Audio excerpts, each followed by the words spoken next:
Discharge होने वालों की संख्या 1875 है।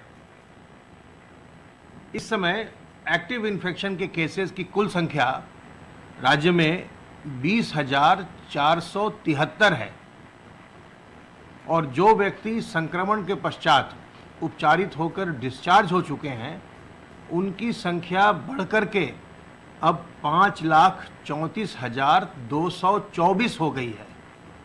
रिकवरी का प्रतिशत प्रदेश में अब बढ़कर के 94.94% हो गया है, 94.94%।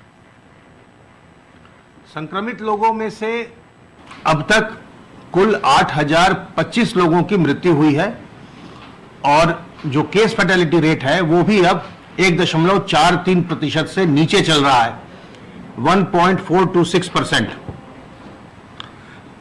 कल प्रदेश में 1,68,822 सैंपल्स की जांच हुई और अब तक कुल मिलाकर उत्तर प्रदेश में 2,11,03,633 सैंपल्स की जांच हो चुकी है। कल भी जिलों के द्वारा आरटीपीसीआर की जांच के लिए प्रयोगशालाओं को लगभग 67,000 सैंपल भेजे गए। जो ये हमारी जांचें हो रही हैं उसमें हम ये सुनिश्चित कर रहे हैं कि 40% से अधिक जांचें आरटीपीसीआर के माध्यम से अवश्य हों और कल भी लगभग 75,000 जांचें आरटीपीसीआर के माध्यम से हुई हैं। जो हमारे संक्रमित लोग हैं उनमें धीरे धीरे थोड़ा करके जो 60 साल से अधिक उम्र के व्यक्ति हैं उनका प्रतिशत धीरे धीरे बढ़ रहा है। अब ये आज 10.51% हो गया है। तो इस ओर मैं बार बार आप लोगों का ध्यान इंगित करता हूं कि हमें अपने बुजुर्गों को संक्रमण से बचाना चाहिए और ये संभव है कि जो बहुत सारे आजकल मांगलिक कार्यक्रम हो रहे हैं, विवाह के कार्यक्रम हो रहे हैं, उसमें हमारे बुजुर्ग लोग जा रहे हैं और जिससे वो संक्रमित भी हो रहे हैं। इसीलिए उनका प्रतिशत धीरे धीरे संक्रमित लोगों में बढ़ रहा है और इस बात का हमें विशेष ध्यान रखना चाहिए।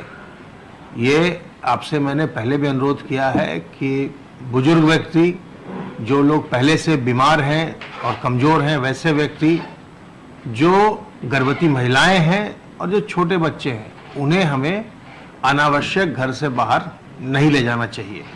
जब तक बहुत आवश्यक नहीं हो तब तक उन्हें बाहर नहीं जाना चाहिए और जो सांस्कृतिक कार्यक्रम है या मांगलिक कार्यक्रम है या सार्वजनिक स्थल हैं उन्हें वहाँ पर जाने से परहेज करना चाहिए और लोगों को दूर से ही अपना आशीर्वाद भी देना चाहिए, क्योंकि इन लोगों में जब संक्रमण होता है तो उसमें जटिलताएं देखी जाती हैं और ये अच्छा है कि हम इन्हें संक्रमण से दूर रखें।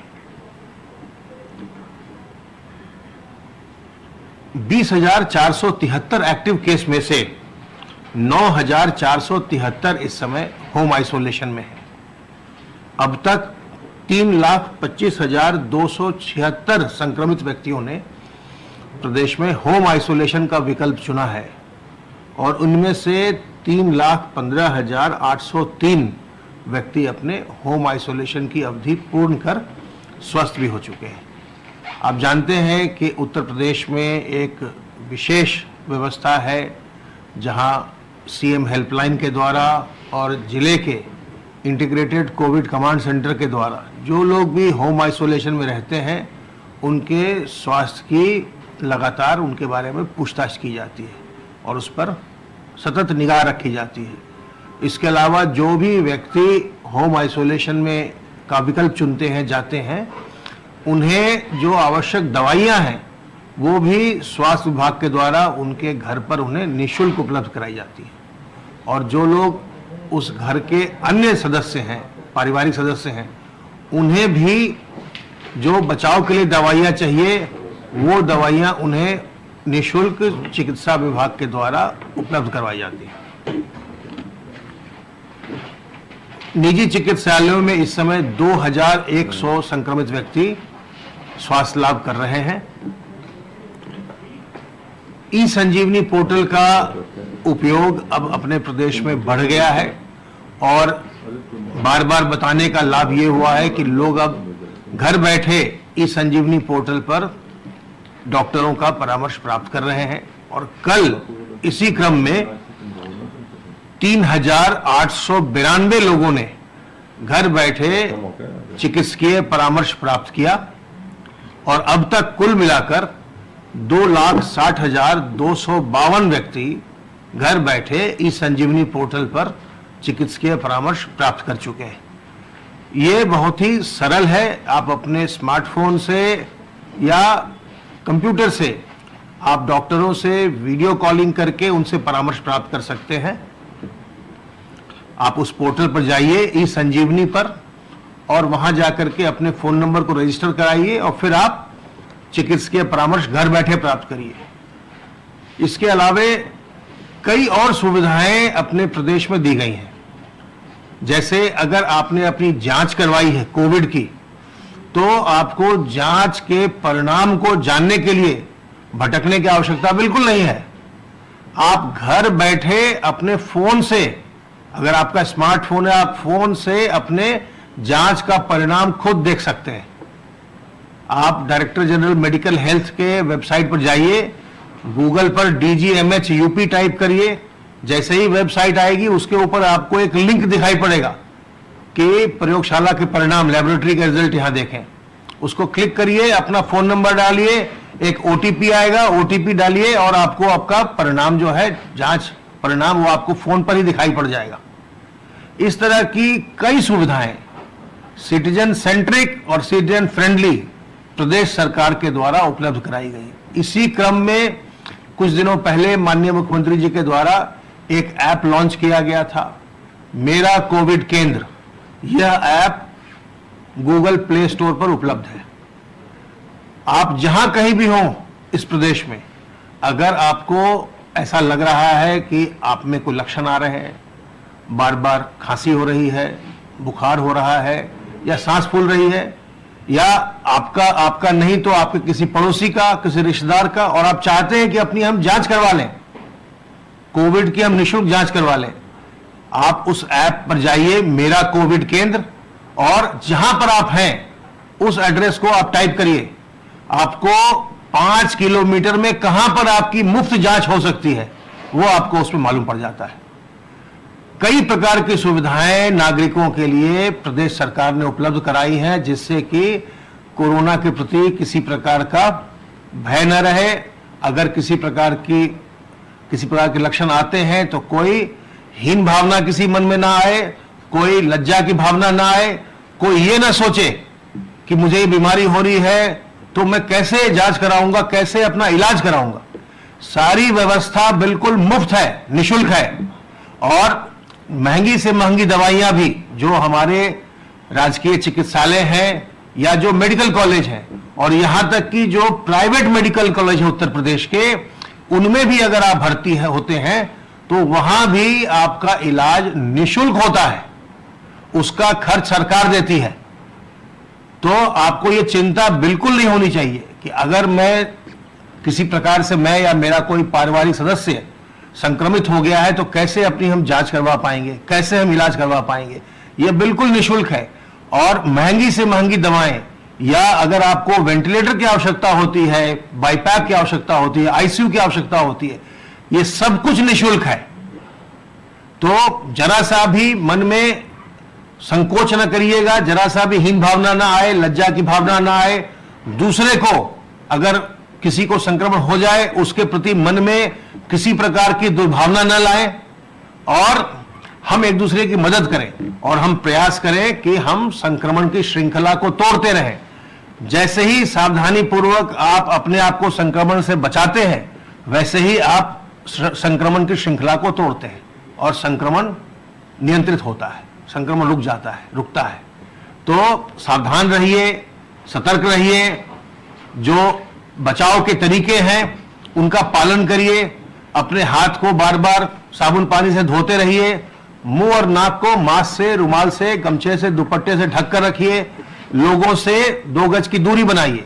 हम आपको सुरक्षित रखने के लिए बहुत व्यापक पैमाने पर लगातार सर्विलांस करवा रहे हैं और उस क्रम में अब तक 1,72,234 इलाकों में 4,82,739 टीम दिवस के माध्यम से 3,02,41,763 घरों का सर्विलांस किया गया है और इनमें रहने वालों की संख्या 14,74,97,145 है।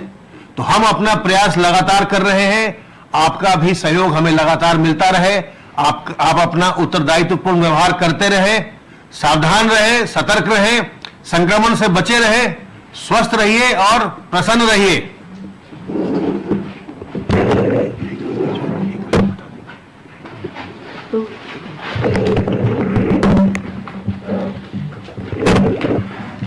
जैसा हमारे साथी अपर मुख्य सचिव स्वास्थ्य ने बताया, प्रदेश सरकार द्वारा विस्तृत प्रयास किए जा रहे हैं, जिनमें एक मुख्य है जो कि पूरे देश में और किसी राज्य में शायद हुआ हो, जो सर्वेलेंस का सिस्टम है।